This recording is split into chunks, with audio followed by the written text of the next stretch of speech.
Нові старі мотиви у музиці кримських татар. Міжнародний проект «Джуслім Оркестра» презентували у Новоолексіївці на Херсонщині, неподалік від кордону з окупованим Кримом. Автор спільного кримсько-татарсько-єврейського проекту – музикант Мітя Герасимов. Після анексії Криму він познайомився з музикою кримських татар і помітив, що у кримсько-татарській музиці чимало спільного з єврейськими довоєнними мотивами.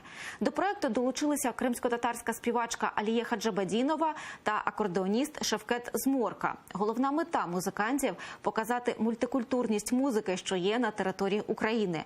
Новоолексіївка стала першим місцем, де презентували нову концертну програму.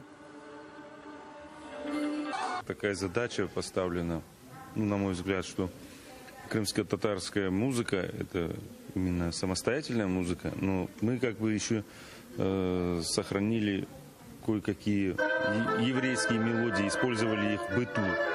И Митя, как говорит, мы сохранили эти мелодии, даже те мелодии, которые забыли сами евреи.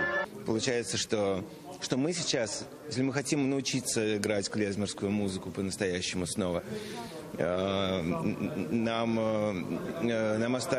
оставались только пластинки, старые пластинки, чтобы учиться по ним играть.